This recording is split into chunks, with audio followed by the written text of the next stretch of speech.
there's no word in Hebrew for funeral, so you can throw out the fact that you're at a funeral service. You can just wipe that out of your mind.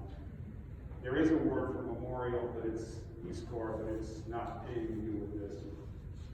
This is what we call levaya, which means to journey. So really, if ever there was one person I could say we are really celebrating life, it's Bobby. We are really just celebrating a journey that we all took, and boy, we did it in so many respects, which is really the very essence of life. It's just, you just take life on, you take it one day at a time, and you just enjoy it, and you go on to the next, and that's the definition that is Bobby Goffstein. Took life on, just went one day at a time, enjoyed every moment. I truly can say, of all the people I've ever met, I can't ever remember thinking that Bobby was anything other than just happy. And I just can't, because I just don't think the man had the word sadness in his vocabulary. He could find happiness in something. I watching you guys outside taking pictures and just having fun with grandkids and everything. That's just so Bobby. I've lost count of how many funerals I've done, and most of the time people are somber, they're sad. Maybe they're okay, but never like you guys know, which was just, that's the best way to celebrate a person's life, was just all that flowed from him. You take that on. It's beautiful. The song that we recite to open the service for the men of our faith is a very traditional one, Psalm 112. And it basically speaks to the idea that men in respects make kind of absolutely nothing, because we are formed from the earth, and we are the elements, we are the earth creatures. Take a hose and blast it, and all we do is we melt into mud and disappear. So how men are judged are how their children are judged in the world. And if their children are received happily and greatly, then that certainly reflects back on men, which is so true the case here. In Bobby's honor and his memory, we say, hallelujah, praised is God's name, and praiseworthy is the one who respects God, who intensely desires his commandments. For mighty in the land will his offspring be, a generation of the upright, they shall be blessed. Wealth and riches are in his house, and his righteousness endures forever. For even in darkness there shines a light for the upright. He is compassionate, merciful, and righteous. Good is the man who is compassionate and cleansed, for he conducts his affairs with justice.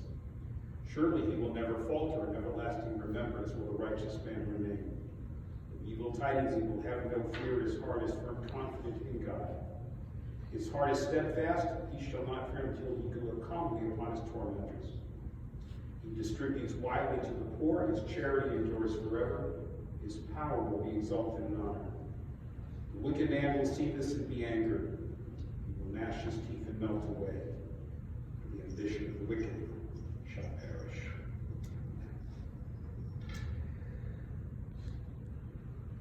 That's a good way to begin a remembrance, to really just think in terms of a person's life. And that kind of song just really kind of encapsulates Bobby's life from start to finish. We take a few minutes just to kind of talk about the man himself, kind of step out of our liturgy and everything. I know that we have a couple of speakers who would like to talk, so I turn the time over to you now.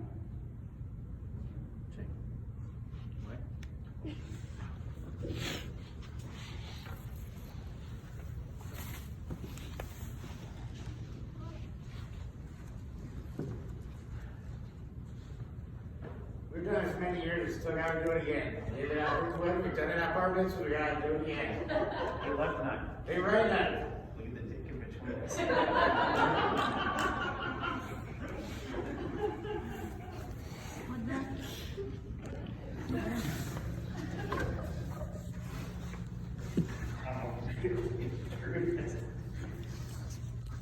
Bobby asked us to party when he passed away. That's what we're going to do today. So we're going to party, we're going to have fun. We're going to try not to cry. He really touched a ton of lives. He asked us to call him Bobby, not Dad.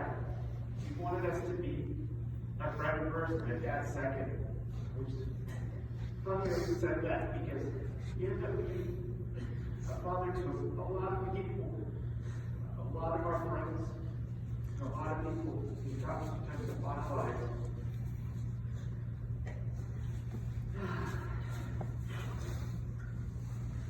You have a larger than life personality, and you'll be missed for sure. So tonight, when we go to my house and hang out, let's try not to cry, let's have fun, let's drink and party like he would want us to be, okay guys? Thanks.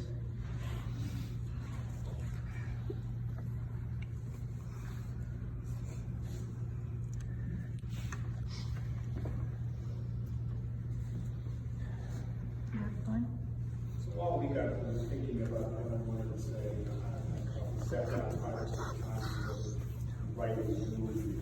I don't usually do. And I don't know, it just didn't work. But I thought of 2 stories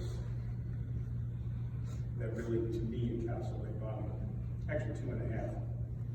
Here's the type of man Bobby was.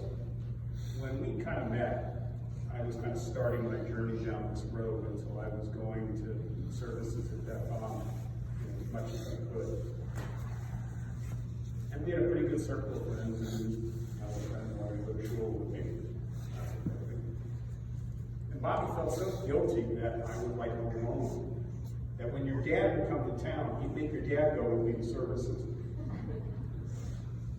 And he said, my dad goes to services. He did, yeah, was great. And all Bobby ever talked about was that he wasn't really religious, and we would have these eternal arguments, are there universal truths with Bobby? He'd say, no, there's no universal truths, you just kind of like do it as you go along. And I just thought this guy just has like no morals. And for some reason, he went with me one day, one of the Rosh Hashanah, second day. And those years, Rabbi Heck would do these really traditional services, second day Rosh Hashanah, all the people. And I'm sitting next to Bobby, and we get to very early in the services, the penultimate prayer of Rosh Hashanah, the time Tokyo. And Cantor Wallace starts up. And all of a sudden, this guy sitting next to me, who swore to God he was not religious and everything, he starts chanting the prayer. Now, I don't think that other than Cantors that I know, I don't think I know about 5 people, I don't even know the whole time Tokyo. I don't ever have it recited, so I never really paid attention to that. He knew it. I can't believe I did this. In a really loud voice, I turned to him and I looked at him and I go, you fraud. You really are. He had this really impish grin on his face, like I put my over my hand. And then I found out Bobby was a lot more religious than we ever thought he was. He knew it. He just kind of kept it to himself. The other story is, I don't know if you remember, Christina, that Bobby is responsible or half responsible for our getting the Torah. Yeah. We're sitting around, Bobby helping, and Justina and others help us form Ahava Torah. We're sitting around one day and getting ready to start planning our first service, and I just kind of typed up a meeting and I go, hey, we get Torah, what are we going to do? Bobby says to me, you know how expensive those things are? And I think, he just kind of laughed like, we get the Torah, buddy. And about 3 weeks later, he calls me. He says, come over to our house. That was the house in Queensbridge.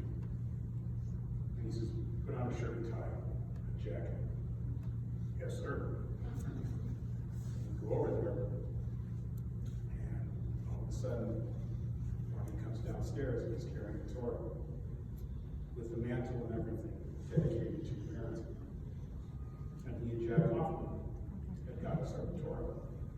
Jack was in Los Angeles, went to one of the stores in the Hasid section of Los Angeles. Calls Bobby on the phone, he says, we can get a really good Torah for the dollar that we gave. He says, okay. Bobby gives him a credit card, we have it right over the phone, and next thing we know, we got a Torah.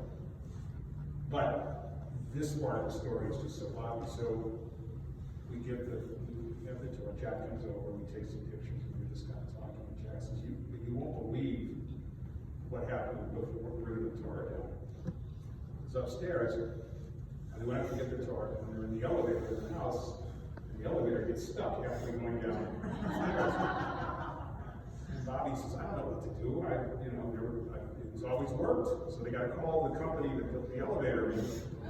And the guy's telling Bobby what to do, and Bobby's going, yeah, so I take this and I stick it in here, and I wiggle it around, and Jackson's Rabbi, it was the kinkiest conversation I've ever had on the phone. And there he is, holding a torch, like stick it in here. That was fun. Like I said, he was everything. He was everything. He was my confidant for a long time. And I mean, he has to have ruled the day where he met me in the first place. When I met Bobby, you had that beautiful house in Boulder City with that gorgeous view of Lake Mead. And, he just had this wonderful life. He traveled, and, for years I joked, I never quite knew what he did for a living, but I knew I wanted to be like him when I grew up. And then the beautiful house in Queensbridge, where really we had our group and we met countless numbers of times, and just had a wonderful life with that.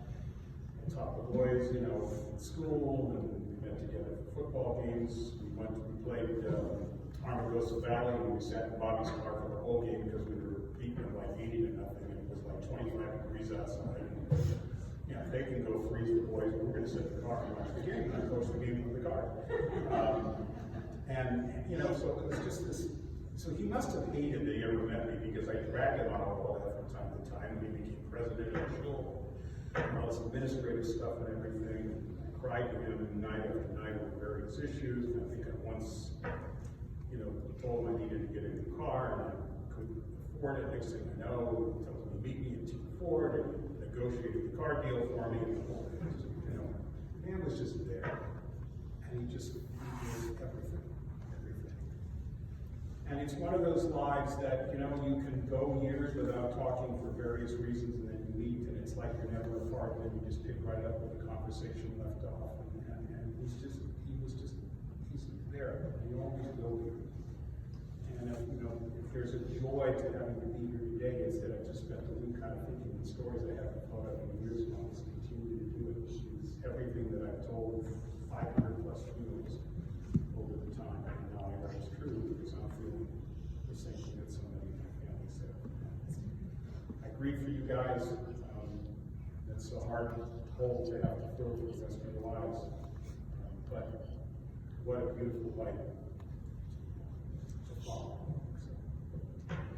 If there was ever truly somebody that deserved the phrase rest in peace, it is him. But I can already hear him out of the casket. What do you mean peace? I got other things I still got to do. I'll see you someday, buddy. Boy, I guess you'll have a million more stories to tell me. Yeah. Truly rest in peace. So, the normal liturgy is 4 songs, but there's only one that really truly means anything to us today. Psalm 15 in Bobby's honor. God, who may journey in your tent and who may dwell on your holy mountain. You who walks in purity, does what is righteous, and speaks the truth from the heart. You who has no slander in the tongue, and harm to the fellow, and casts disgrace toward a neighbor. Whose eyes a contemptible person is repulsive, but one who honors those who are in awe of the Lord. Who swears truthfully even to personal hurt and never retracts. Who does not lend money on interest nor takes a bribe against the innocent. And one who does these things never falter. And for all of you who grieve, the 23rd Psalm teaches us a very important lesson. And we will always have the wonderful benefit of having people that we love to walk with us on the journey.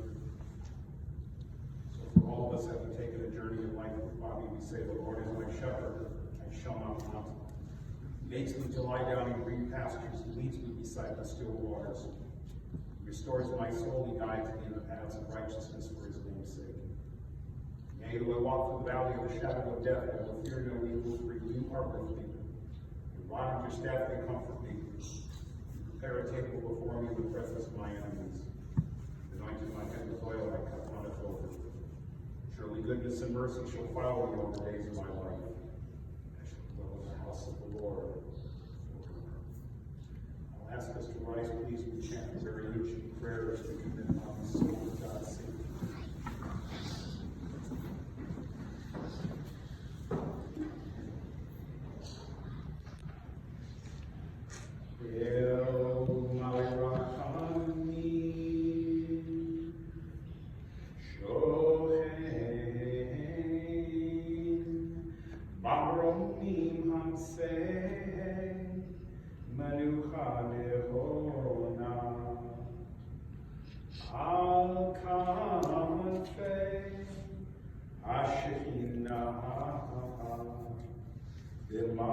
Kedoshim Utorim, Kezohar Harokia, Masahirim, Et Nishmas, Rabbi Ben Lego, Shehalach Le'amor, Bavor Shenachnu Nitpalim, Yad Hazkarat Nishmato, Began Eden, Tehema Bilpato, La'en Ba'al HaRachamim, Yasti Rehu B'Tseter Kinefad Le'olamim, Vayitzror Bitzror, Ahaim Et Nishmato, Adonai Hu Nahalachato, V'yanuach B'Shalom, Ma'al Nishkavo, V'noma,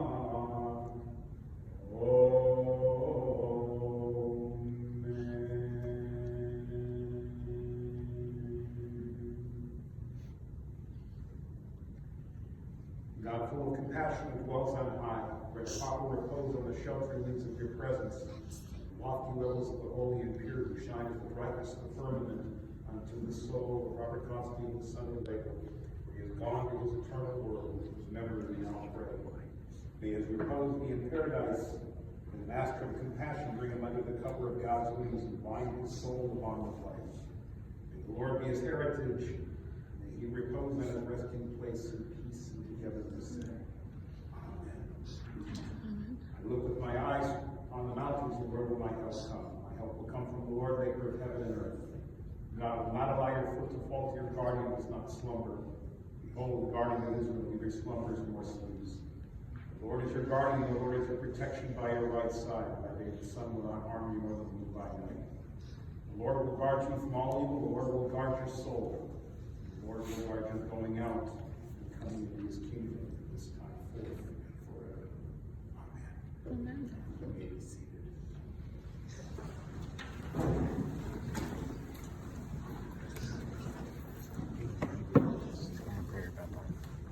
Thank you, Rabbi. I'd like everyone viewing our service online know that we will be concluding in the chapel at this time and proceeding out to the gravesite. For anyone who would like to serve as a pallbearer,